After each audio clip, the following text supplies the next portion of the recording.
Hey, Dave here, and in the previous video we discussed editing security policy rules and then applying security policies to security groups.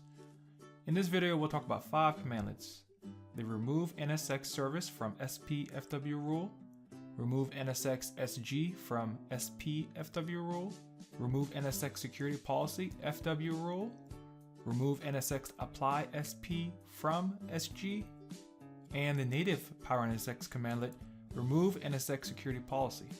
After discussing these commandlets in detail, we'll touch on how to properly decommission security groups in order to prevent syncing issues.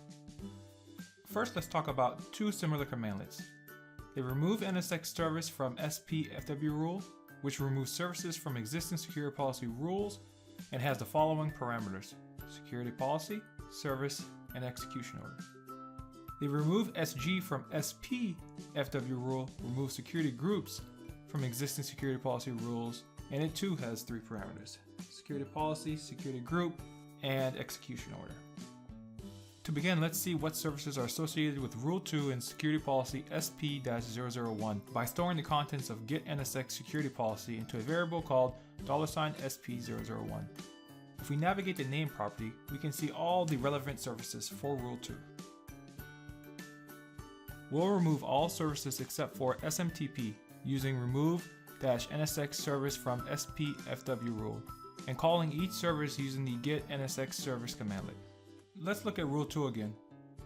As you can see, only the SMTP service is left. Next, we'll remove security groups SG011 and SG012 from Rule 1 in Security Policy SP-001. But first, let's get the current state of Rule 1 and the security groups it contains by refreshing $SP001 variable, navigating the properties, selecting secondary security group, and then the name property to see all associated groups.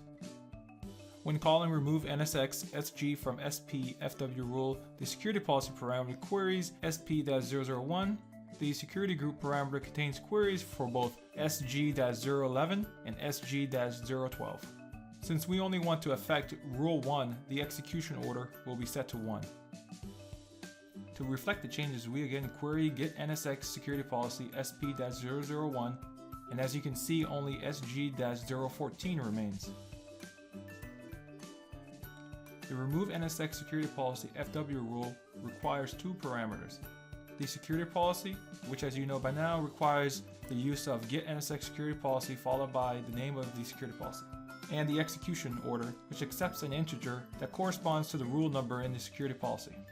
Let's head back to the lab and remove some rules from a security policy. In the first example, we'll remove rules from security policy SP-006, but before doing so, let's see how many rules are currently associated with security policy SP-006.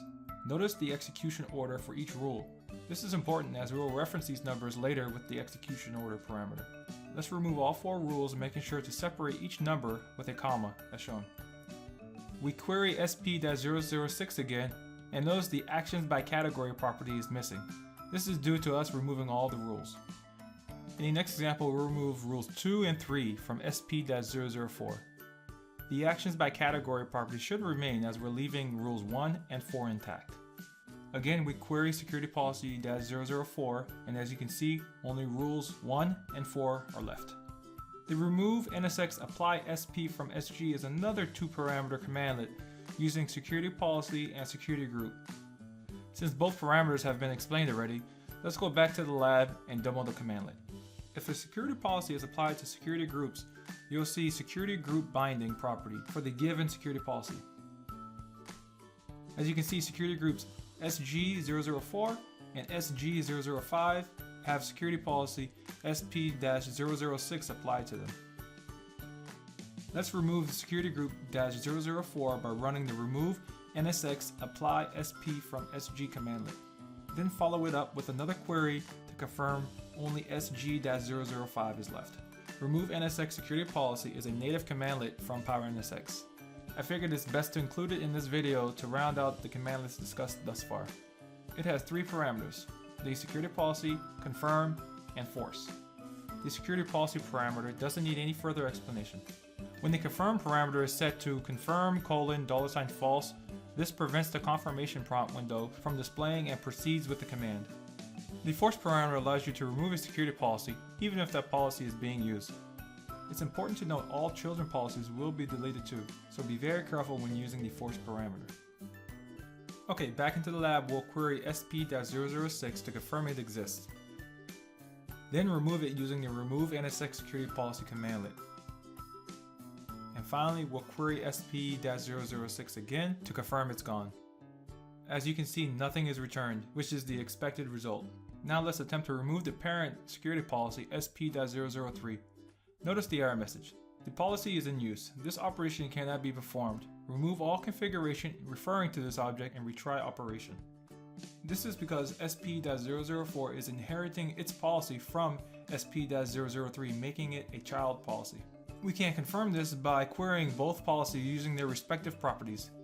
Since SP-003 is the parent, it will have a property called child that will display all children policies, and SP-004 will have the parent property displaying the parent policy.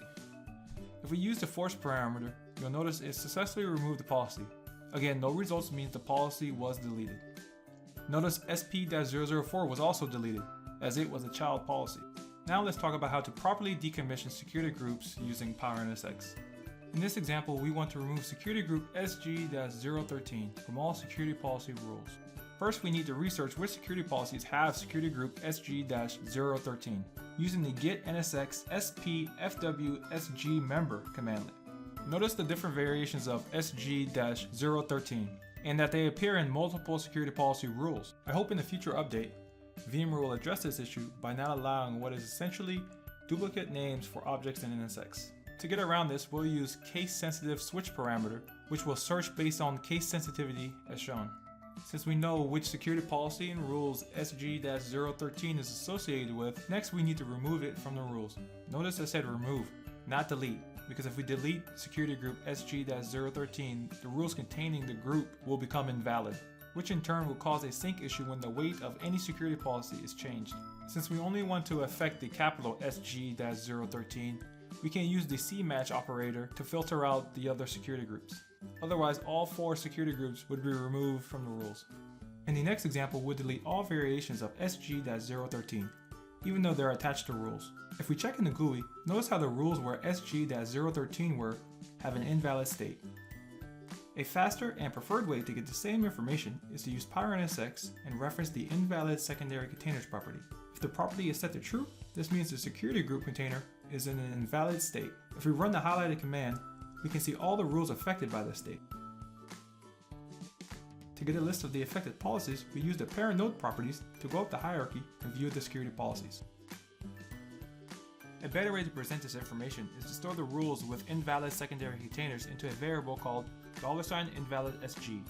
Then iterate through it with a for each loop, creating a PS custom object to display the information that we need, like rule name, execution order, invalid secondary containers, and security policy. To fix this situation, we can simply recreate the deleted security groups, then reapply them to the respective rules. If we check again for invalid secondary containers, nothing is returned as the invalid state has been resolved. We can also check using the GUI to confirm the issue is resolved. That's going to wrap up this video.